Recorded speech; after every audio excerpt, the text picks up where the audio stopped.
Nagsisimula na ang gabi rush sa isang sikat na restaurant sa Manila. Puno ng pamilya ang mga booth. Tumutunog ang tawa sa hangin at nagmamadali ang mga waiter sa pagitan ng mga mesa, nagbabalance ng mga tray. Kabilang sa mga customer na pumasok ng gabing iyon ay isang lalaki na mukhang ordinaryo lang, simpleng polo shirt, jeans at baseball cap na nakababa sa mukha. Tahimik siyang pumasok sa pinto, magalang na tumango sa hostess. Walang entourage, walang flashy suit, walang senyales na siya ay importante. Sa karamihan, mukha lang siyang middle-aged na lalaki na naghahanap ng makakain pagkatapos ng mahabang araw. Pero ang lalaking ito ay si Manny Pacquiao, boxing legend, senador, philanthropist, at hindi alam ng marami sa loob, ang may-ari mismo ng restaurant na ito. Mas gusto ni Manny na bumisita sa kanyang mga negosyo nang walang paunang abiso. Binibigyan niya ng pagkakataon na makita kung paano tratuhin ng staff ang ordinaryong bisita kapag walang nanonood. Nang gabing iyon, sasaksihan niya ang isang bagay na magpapashock sa lahat sa loob. Habang papalapit si Manny sa isang waiter na may dalang menus, nagbigay siya ng magalang na ngiti. "Magandang gabi. Pwede po bang magkaroon ng table?" Halos hindi man lang tumingin sa kanya ang waiter. Tiningnan niya si Manny mula ulo hanggang paa, ang mga mata niya ay dumaan sa simpleng damit at cap. Sa halip na ang courtesy na inaasahan sa hospitality, ngumisi ang waiter. "Sir, sigurado po kayo na kayo ay makakabayad dito," bulong niya ng malakas para marinig ng mga kalapit na bisita. Nagtaas ng kilay ang ilang diners. May mga natawa pa ng awkward. Nanatiling kalmado si Manny, ang mga kamay niya ay nakatiklop ng magalang sa harap. "Gusto ko lang po ng upuan," mahinahong sagot ni Manny. Tumawa ng mapanuya ang waiter, umiling-iling. "Ayaw po namin ng mga taong nagsasayang ng table. Mataas ang lugar na to, hindi ito murang karinderya." Mabigat na nakabitin ang mga salita sa hangin. Nagpalitan ng tingin ang mga customer sa paligid, hindi sigurado kung lalagyan o hindi. Wala pa ring nakakilala kay Manny. Sa kanila, parang isang mahirap na lalaki lang na inaapi ng isang mayabang na waiter. Pero si Manny walang sinabi. Bahagyan niyang ibinaba ang tingin, hinayaang dumaan ang insulto. Pero sa loob, gumagawa na siya ng desisyon, isang bagay na magbabago sa buhay ng waiter na to sa loob ng kalahating oras. Ang ginawa ni Manny pagkatapos ay nagpagulat sa buong restaurant. Ngumisi pa rin ang waiter, sa wakas ay itinuro niya ang malayong sulok ng dining room. Hindi niya sinabing "this way, sir," o nagbigay ng magalang na ngiti tulad sa iba. Sa halip, itinapat lang niya ang kamay na parang abala si Manny. "Doon po kayo umupo," bulong niya. Itinuro ang maliit na table malapit sa pintuan ng kusina kung saan laging bumubukas-sara ang pinto ng mga waiter na makakagambala sa piece ng dinner. Ang upuan na iniwasan ng karamihan. Tumango ng magalang si Manny at naglakad papunta roon. Hinila niya ang upuan at umupo, nakatiklop ng maayos ang mga kamay sa mesa. Sa sinumang nanonood, mukha lang siyang pagod na lalaki na gustong mag-enjoy ng tahimik na hapunan. Pero hindi pa tapos ang waiter. Nang humingi si Manny ng menu, huminga ng malalim ng dramatic ang waiter, bulong sa sarili. Ang daming trabaho para sa mga taong hindi naman mag-o-order. Pagkatapos ay ibinagsak niya ang menu sa mesa ng malakas na slap. Hindi inilagay, ibinagsak. Dumulas ang laminated cover malapit sa kandungan ni Manny, pero hindi man lang nag-react si Manny. Nagpalitan ng tingin ang mga kalapit na diners. Hindi pa nila nakita ang ganitong open disrespect sa restaurant na ito. Pero tulad ng madalas, nanahimik sila. Isang businessman sa katabing mesa ay ibinalik ang tingin sa kanyang steak. Isang young couple ay nagbulungan pero walang ginawa para makialam. "Excuse me po," mahinahong sabi ni Manny. "Pwede po bang tubig habang nag-iisip ako?" Inirapan ng waiter. "Tubig mula sa gripo." Tanong niya ng sarcastic na parang hindi kayang bumili ni Manny ng bottled water.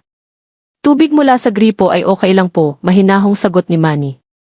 Tumalikod ang waiter at naglakad ng mabilis patungo sa kusina, puno ng contempt ang body language.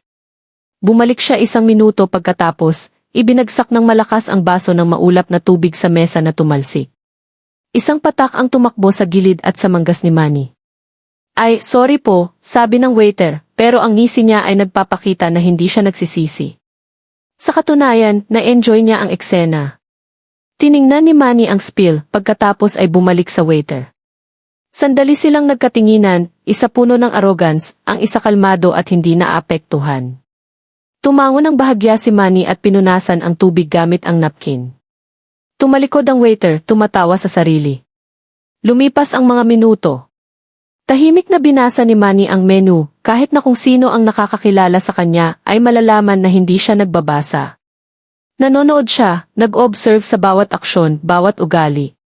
Nang bumalik ang waiter para kunin ang order, mocking ang tono. Kaya po ba ninyo ang presyo namin, sir? Sabi niya, nakasandal ng casual sa mesa. Baka gusto ninyong tingnan muna ang presyo bago mag-order. Nagkunot noo ang ilang customer sa comment. Isang matandang babae ay umiling ng bahagya, pero wala pa ring nagsalita. Mas madali ang mag-ignore ng injustice kaysa harapin ito. Umiti lang si Manny. Grilled chicken po at kanin. Nagtaas ng kilay ng dramatic ang waiter. Yun lang po. Walang appetizer. Walang inumin. Sige po. Sabi niya ng patronizing, sumusulat sa pad. Habang naglalakad palayo, nagbulungan ang dalawang teenagers sa ilang mesa ang layo. Messed up yung waiter na yun, sabi ng isa. Hindi ba niya alam kung sino yun? Umiling ang isa. Impossible. Hindi yun si Manny Pacquiao. Tingnan mo, parang regular guy lang. Nagkunot noo ang una, hindi sigurado. Nakita na nila si Manny sa posters at TV na nakasuit, gloves, o barong. Hindi nila makonect ang global icon sa humble na lalaking tahimik na naghihintay ng pagkain. Samantala, habang dumadaan ang waiter sa isa pang customer, tumawa siya ng mahina. Naniniwala ka ba na may mga taong pumasok dito na mukhang ganyan, parang belong sila? Siguro magrereklamo pa yan sa bill mamaya. Sa pagkakataong ito, lumingon ang ilang ulo. Hindi komportable na ang mga tao. Andinyable na ang arrogance, pero wala pa ring nagsalita. Parang humihinga ang buong dining room. Sa sulok na table, inayos ni Manny ang cap at inilagay ang baba sa kamay. Mukha siyang relaxed, pero sa loob ay iniingatan niya ang bawat detalye. Dumating ang pagkain. Ibinagsak ng waiter ang plato ng walang seremonya, halos itapon sa mesa. May maliit na kalampag ng magsalpukan ang kubyerto sa plato. Ayan po, bulong ng waiter bago umalis nang hindi nagtatanong kung may iba pa siyang kailangan. Tiningnan ni Manny ang pagkain sandali, pagkatapos ay bumulong ng tahimik na dasal ng pasasalamat. Kinuha niya ang tinidor at nagsimulang kumain ng kalmado, iniignore ang mga bulungan, tingin at disrespect. Ang iba pang staff, abala sa pag-serve, mukhang hesitant. May ilan na nakakilala kay Manny, o naisip na kilala siya, pero wala ring nagsalita. Baka natatakot silang magkamali. Ang waiter, na natiling smug, convinced na naipakita niya ang power sa isang mahirap na ordinaryong lalaki. Hindi niya alam na bawat segundo, bawat insulto ay tahimik na nire-record sa memorya ni Manny. At malapit na, malalaman ng buong restaurant ang katotohanan. Walang nakakaalam sa restaurant na ang lalaking tinukso nila ay malapit ng magdesisyon sa future ng waiter. Kumain ng dahan-dahan si Manny, savoring bawat subo ng may quiet dignity ng isang lalaki na sanay sa parehong tagumpay at hirap. Pero hindi pa tapos ang waiter. Para sa kanya, nagsisimula pa lang ang gabi. Mula sa bintana ng kusina, sumilip ang waiter at ngumisi. Tingnan mo siya, bulong niya sa isa pang staff. Akala niya belong siya dito. Panoorin mo to. Ang isa pang waiter, mukhang hindi komportable, bulong.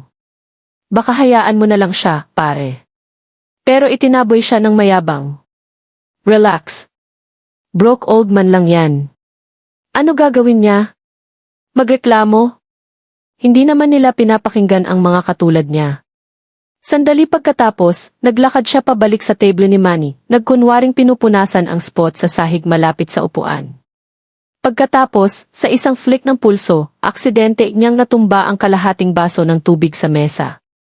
Tumalsik ang tubig patungo sa plato ni Manny, binasa ang napkin at tumakbo sa polished wood. Ay ops, sabi ng waiter nang walang tunay na sorry. Hindi siya nagmadali maglinis. Hindi siya kumuha ng bagong napkin. Tumayo lang siya roon, nanonood, naghihintay kung mag-snap ba ang ordinaryong itsura na lalaki. Pero hinanap lang ni Manny ang napkin, pinunasan ng maingat ang spill, at inilipat ang plato sa safe place. Hindi nagbago ang ekspresyon niya. Hindi tumaas ang boses. Nangyayari po ang aksidente, mahinahong sabi niya. Nagblink ang waiter, bahagyang nagulat sa calmness ni Manny. Right, bulong niya bago umalis ng may ngisi. Sa ngayon, mas marami nang nakapansin ang mga dinners. Isang nanay na may 2 bata ay umiling, bulong. Kawawa naman yung lalaki. Kumakain lang siya. Tanong ng maliit niyang anak, bakit ang mean ng waiter? Pinatahimik siya ng nanay, pero sinusundan niya si Manny ng may awa. Sa isa pang mesa, isang businessman ay sumandal sa kompanyon. Disgraceful to, dapat sabihin sa manager.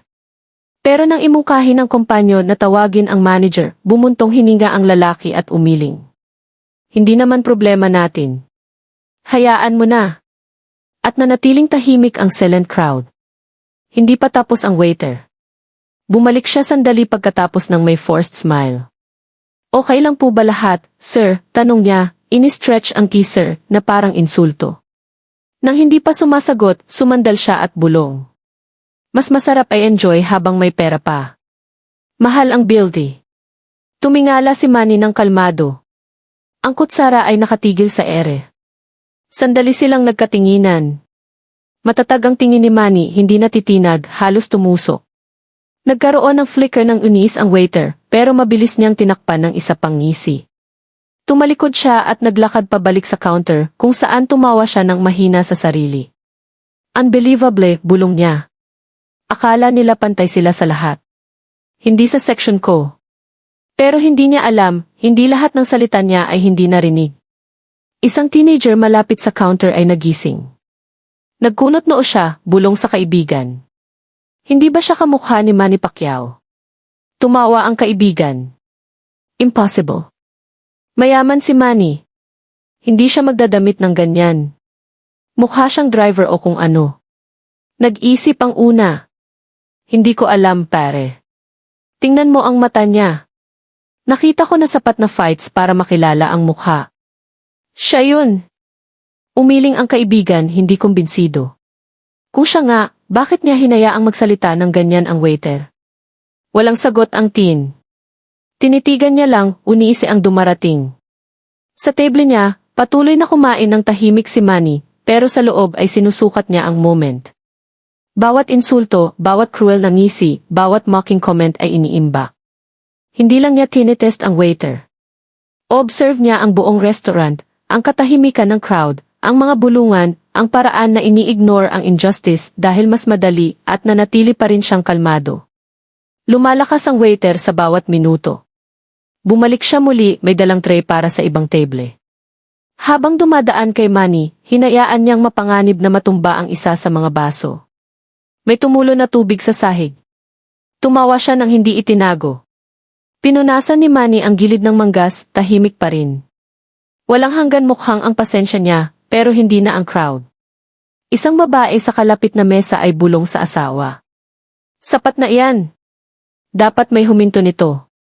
Pero nang iutos ng asawa na manahimik, bumuntong hininga siya at umiling. Nagbago na ang tension sa room. Ang arrogance ng isang waiter ay nagkalat ng lason sa atmosphere. Nararamdaman ito ng bawat customer. Discomfort, galit, frustration, pero walang gumalaw. At si Manny, tinapos niya ang huling subo ng chicken, pinunasan ang kamay sa napkin at sumandal sa upuan. Hindi mabasa ang ekspresyon niya. Pero may isang bagay sa posture niya ngayon, isang hint na malapit nang magbago ang agos. Dahil si Manny Pacquiao ay hindi isang lalaki na magtitiis ng injustice. Siya ay naniniwala sa humility, respect, at accountability. At malapit na, malalaman ng waiter na ang ordinaryong lalaking tinukso niya ay anumang bagay kundi ordinaryo. Pero tahimik na naghihintay si Manny ng tamang moment. At pagdating nito, sasaksihan ng buong restaurant ang isang leksyon na hindi nila malilimutan. Naghum ang restaurant ng may unisi silence. Naglalakad ng confident ang waiter sa pagitan ng mga mesa, convinced na naging punchline lang ang tahimik na lalaki sa sulok. Pakiramdam niya untouchable siya. Bawat ngisi na ibinigay kay Manny ay parang maliit na tagumpay. Pero hindi lang nakaupo nang walang ginagawa si Manny Pacquiao. Naghihintay siya, nanonood, nagkalkula. Inabot niya ang bulsa at tahimik na ginising ang phone. Ang hinlalaki ay gumalaw ng may practiced precision. Walang dramatic gesture, walang itinaas na boses, isang discreet message lang na ipinadala sa ilang segundo bago ibalik ng patalikod ang phone sa mesa. Sa sinumang nanonood, mukha lang itong lalaking nag-check ng message. Pero ang text na iyon ay signal, tahimik na instruction na ipinadala diretso sa operations manager ng restaurant na nasa building ng gabing iyon. Samantala, nagsisimula ng kumalat ang mga bulungan sa dining room. Hindi ba pamilyar yung lalaki, bulong ng isang yaong uman sa kaibigan, tumingin kay Manny. Nagkibit balikat ang kaibigan. Hindi ko akalain. Mukha masyadong plain. Hindi naman pumasok si Manny Pacquiao ng ganyan. May bodyguards, cameras, something. Pero hindi sigurado ang iba. Isang lalaki sa bar ay sumandal sa bartender. Hoy, nanonood ka ba ng boxing? Sabihin mo, hindi ba kamukha ni Pacman yun? Nag-isip ang bartender, pinupunasan ang baso. Ang panga, ang mata, pwede. Pero bakit nakaupo siya roon at hinayaang disrespect siya ng waiter ng ganyan? Lumalakas ang tension. May mga customer na lihim na kinuha ang phone, inanggulo para kumuha ng discreet photos.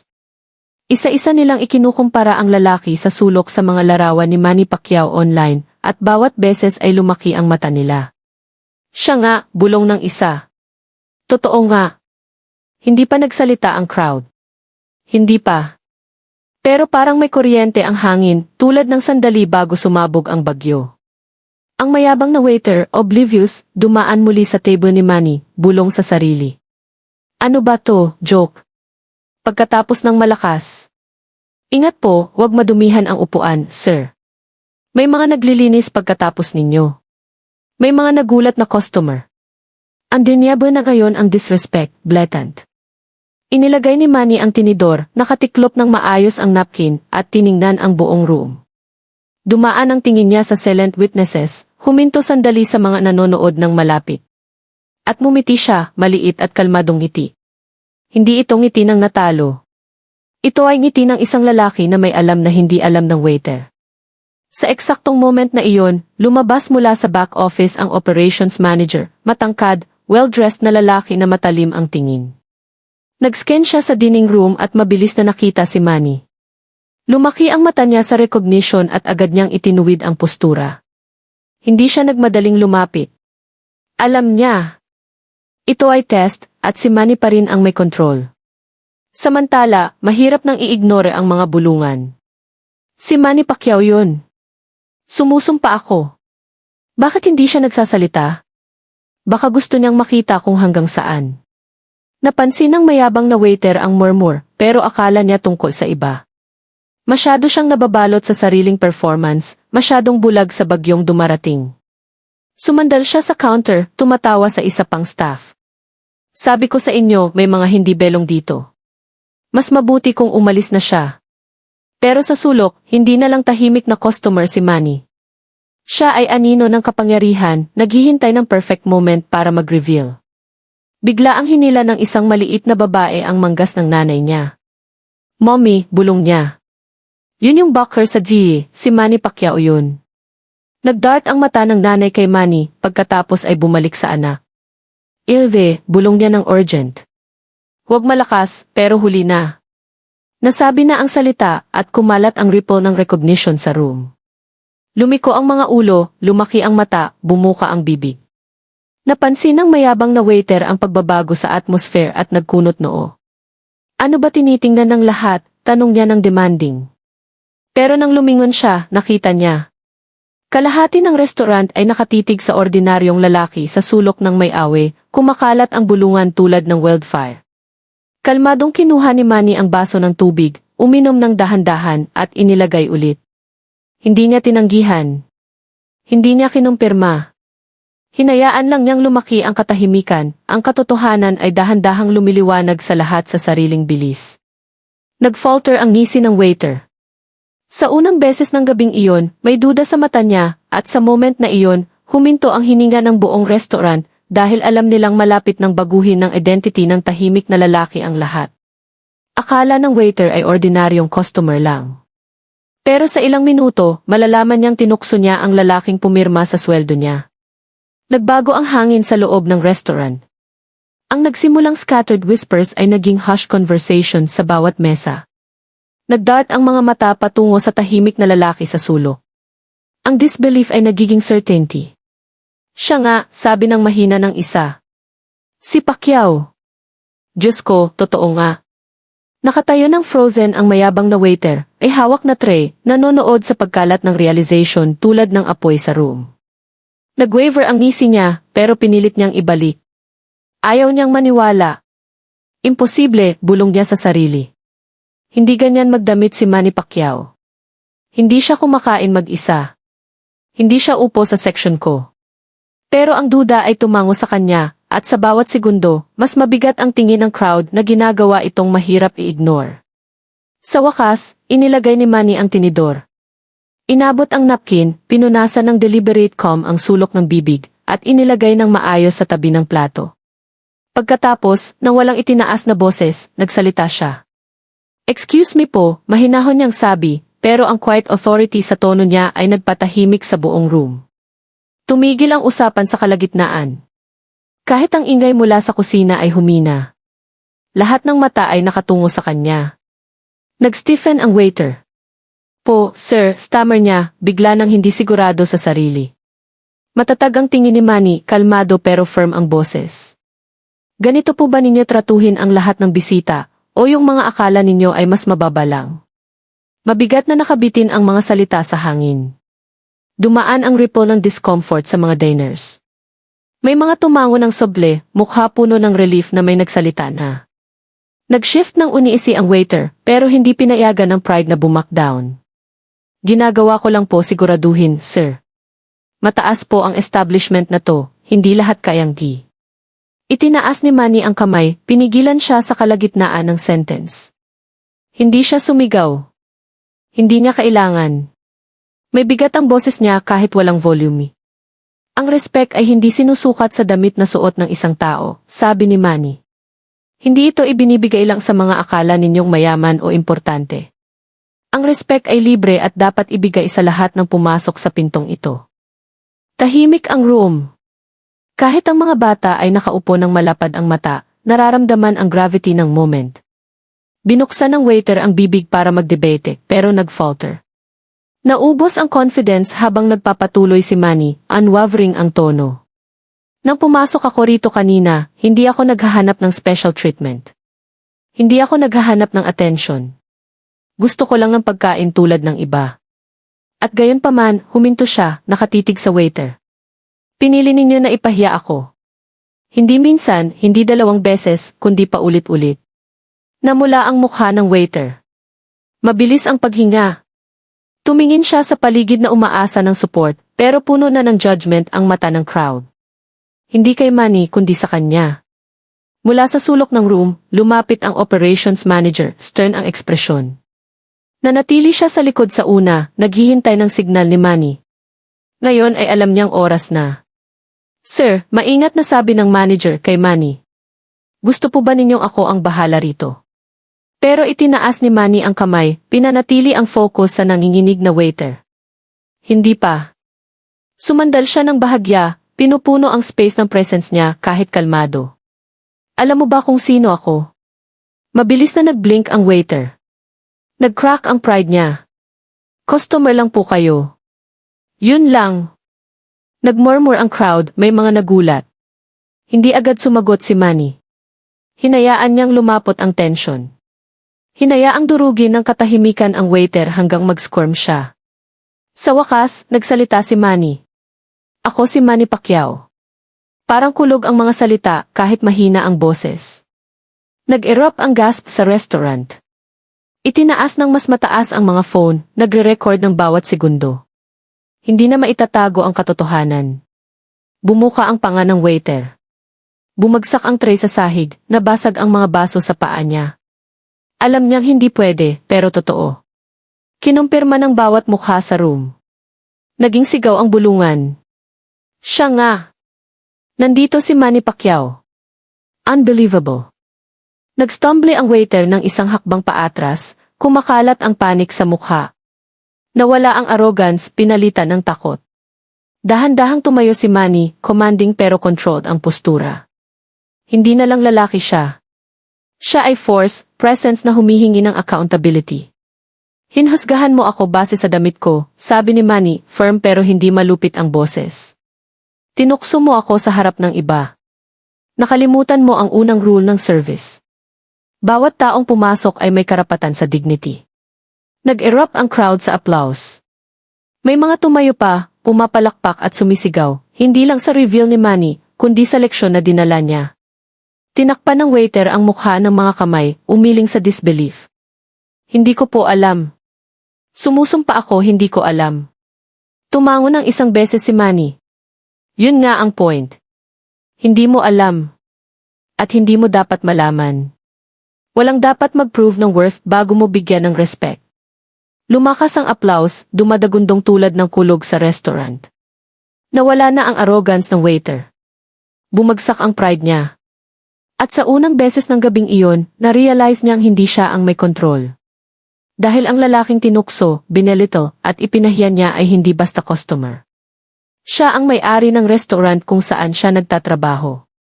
At sa ilang minuto, malalaman ng mayabang na waiter ang buong bigat ng ibig sabihin yun. Nag-electric ang room.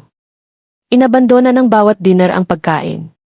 Nakatuon ang focus sa lalaki sa sulok, si Manny Pacquiao, nakatayo ng matangkad at kalmado.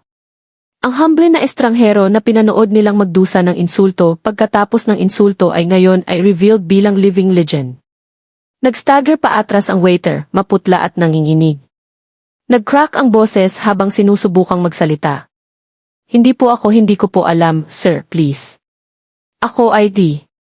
Pero hindi natitinag ang mata ni Manny. Hindi siya galit sa paraan na magagalit ang karamihan. Walang rage sa mukha, disappointment lang, isang quiet, heavy judgment na mas malala pa sa sigaw. Mabilis na lumapit ang operations manager, bahagyang yumuko sa respeto kay Manny. Sir, sobrang sorry po sa nangyari ngayong gabi. Hindi po ito katanggap-tanggap.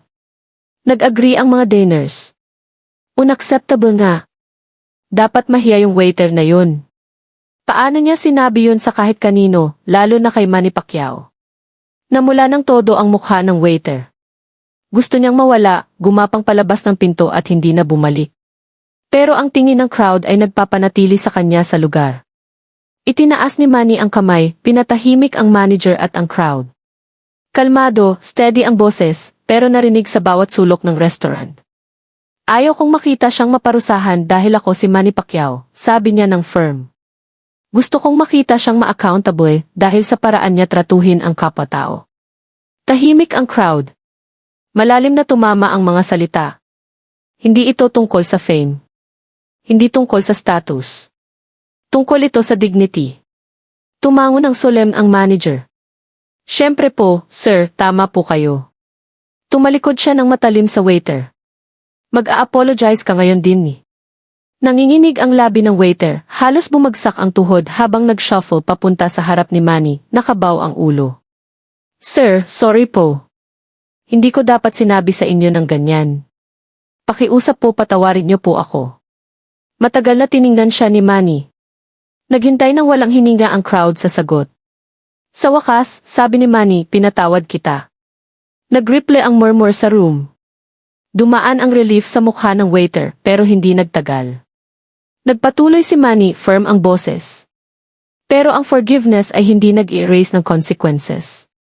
Ngayong gabi, ipinakita mo sa lahat dito kung ano ang mangyayari kapag may abuso ng power. Hinhusgahan mo ako base sa itsura. Tinukso mo ako. Ipinahiya mo ako sa harap ng iba. At kung kaya mong gawin yun sa akin, ilan pa ang ginawa mo ng pareho? Nabasag ang relief ng waiter. Ibaba ulit ang ulo, masyadong nahihiya para sumagot. Tumingin si Manny sa manager. Hindi pwedeng mag-represent ang lalaking ito ng restaurant na ito. Hindi habang ako ang may-ari. Hindi habang naninindigan ako sa respect at equality. Nag-break ulit ang crowd sa applause, may mga tumayo pa sa paa. Ang maliit na babaeng nakakilala kay Manny kanina ay pumalakpak ng malakas, kumikinang ang mata sa admiration. Yumuko ulit ang manager, resolute ang tono. Naiintindihan po, sir. Effective immediately, relieved na siya sa duties. Nagulat ang waiter, desperate ang boses. Please po, kailangan ko po ng trabaho. Magbabago po ako. Sumusumpa ako magbabago. Umiling ng dahan-dahan si Manny. Ang pagbabago ay nagmumula sa humility, hindi sa desperation. Marami kang pagkakataon ngayong gabi para itama ang sarili. Sa halip, doblehin mo pa. Pinili mo ang arrogance hanggang malaman mo kung sino ako. Hindi yun ang klaseng tao na gusto kong mag-serve sa restaurant ko. Parang martilyo ang bigat ng mga salita ni Manny. Bumagsak ang balikat ng waiter, nabasag ang pride. Tumingin siya sa crowd, umaasa ng sympathy, pero nakita lang ang malamig na tingin at umuugong na ulo. Habang inescort siya palabas ng isa pang staff, tumaas ang bulungan sa room. Deserved niya. Sa wakas, hustisya. Yan ang nangyayari kapag nakalimutan ang respect.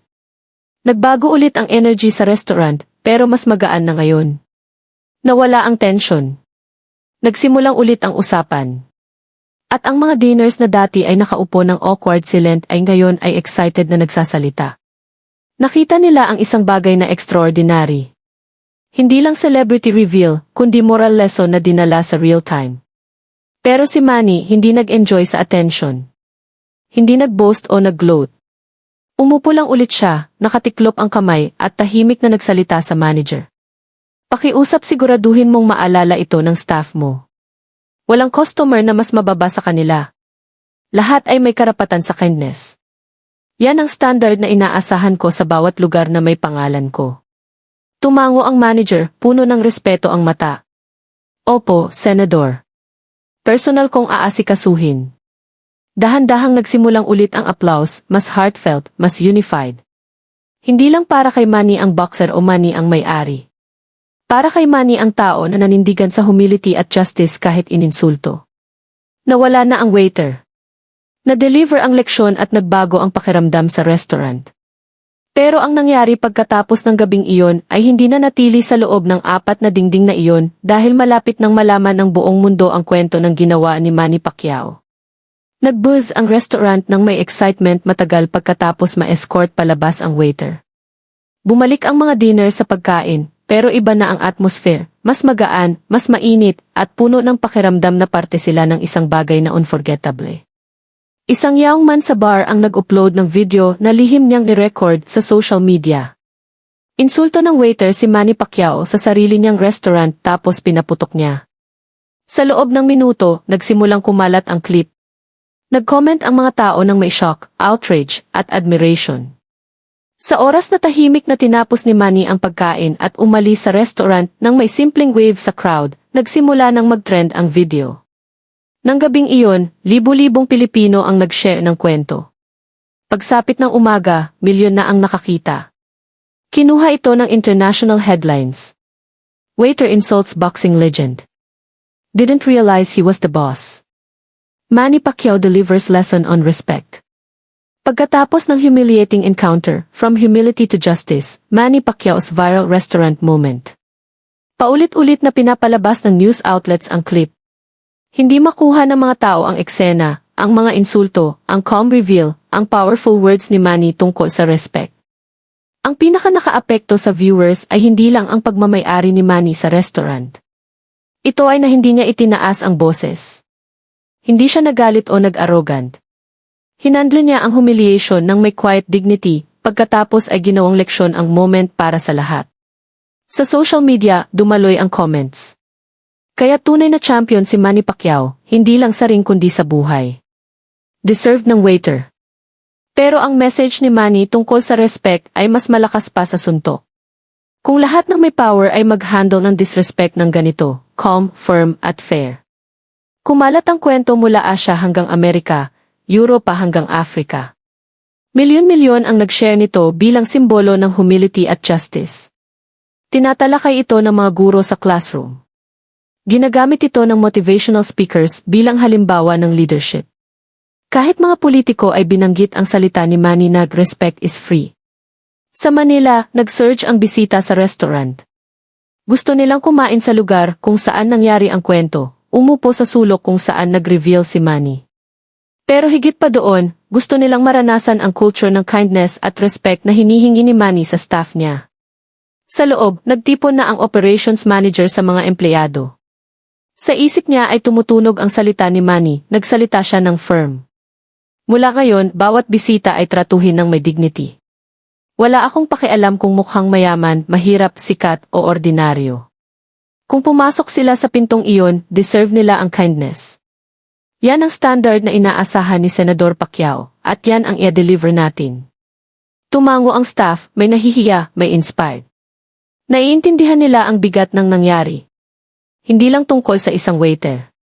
Tungkol ito sa culture ng respect na dapat nilang panindigan. Samantala, nagbigay si Manny ng maikling interview nang pilitin siya ng reporters.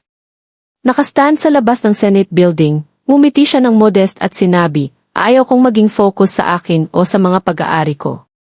Gusto kong focus sa respect. Bawat tao ay deserve nito. Walang dapat mag-prove ng worth bago makatanggap ng kindness. Kung kumalat ang leksyong iyon, may magandang nangyari sa gabing iyon. Simple at maikli ang salita, pero malalim ang impact.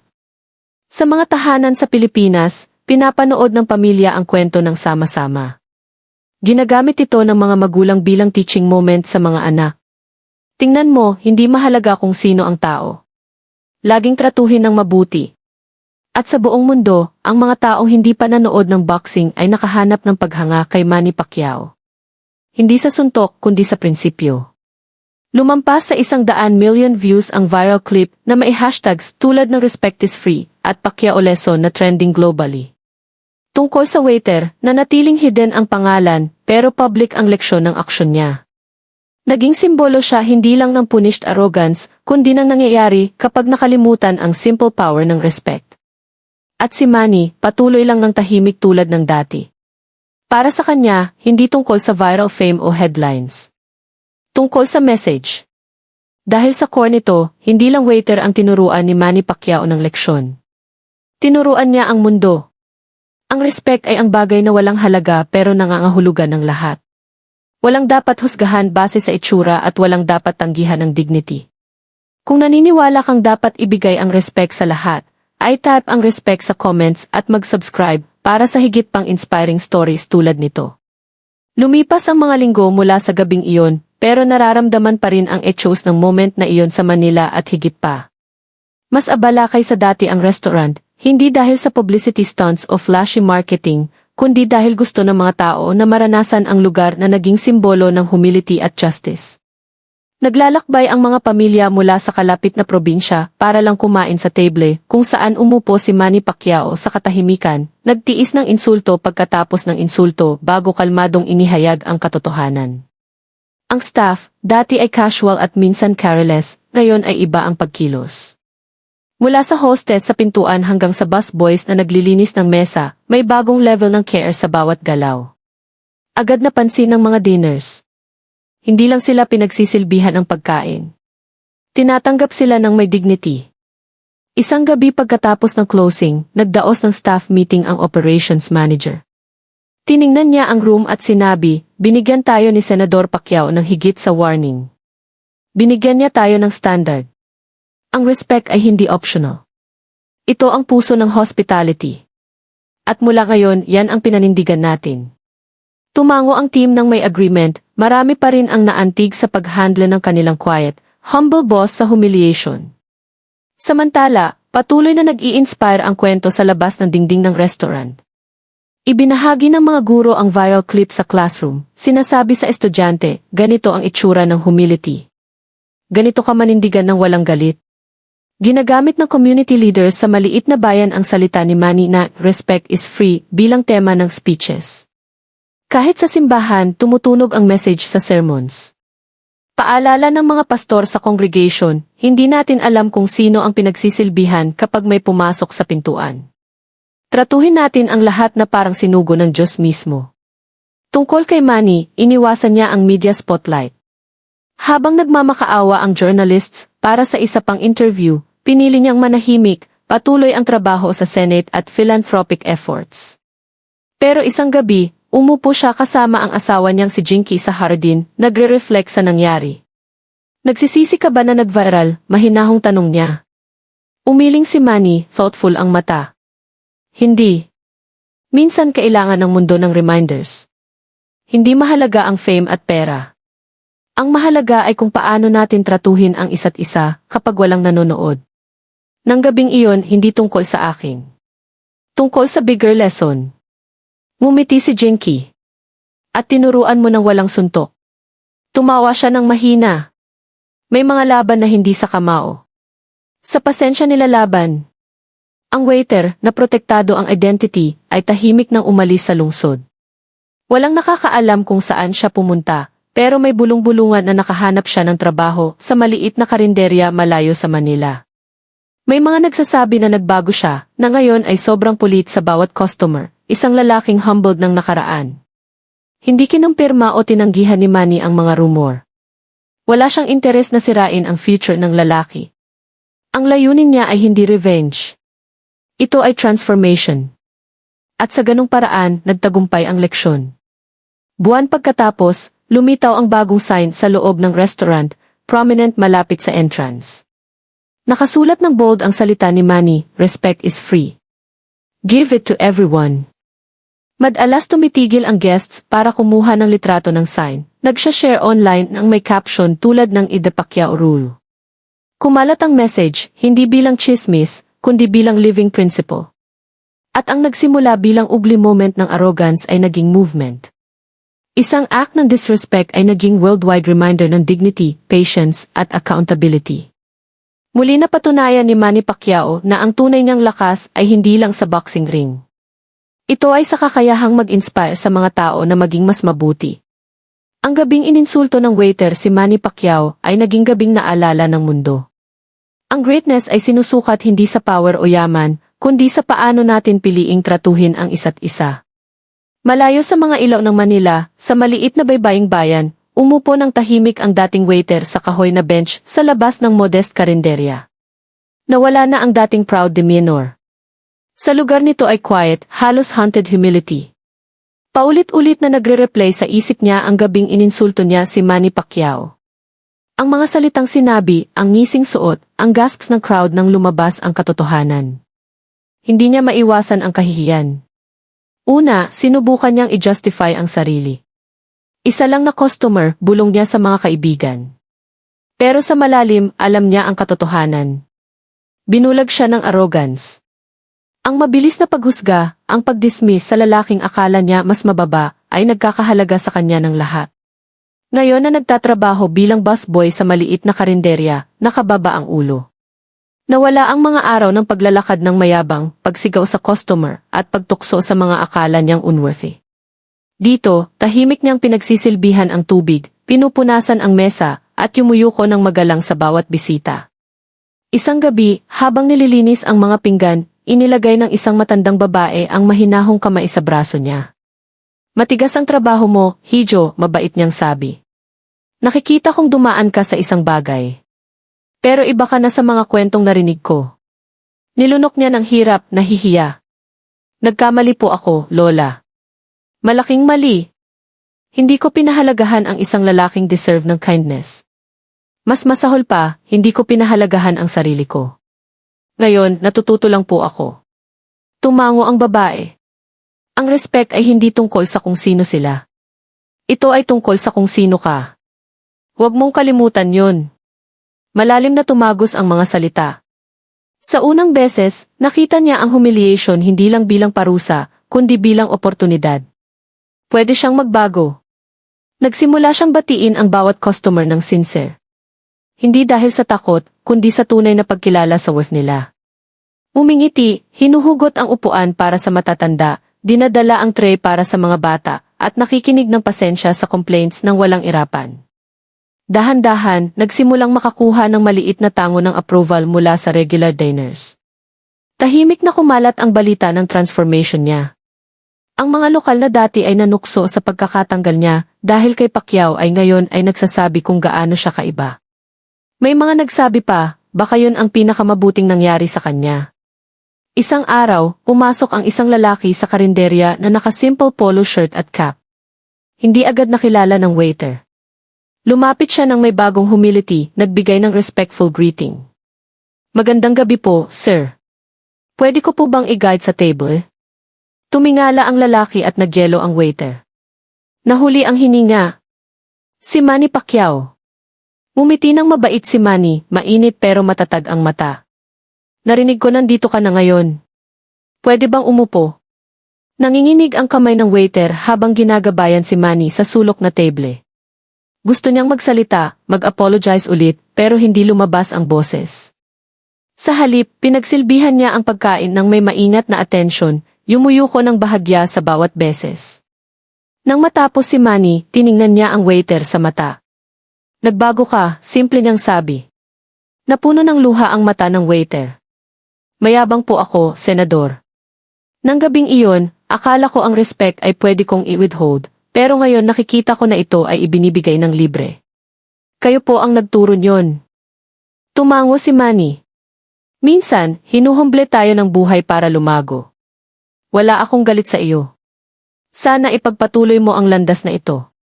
Ang respect ay magbubukas ng mas maraming pinto kaysa pride. Umiyak ang waiter noon, tumulo ang luha sa pisngi.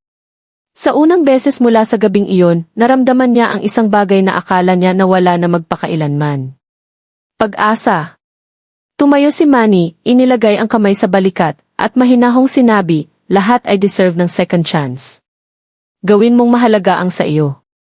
Habang umaalis si Manny sa karinderya, tumayo ng bahagyang mas matangkad ang waiter, hindi mula sa pride, kundi mula sa bigat ng responsibility.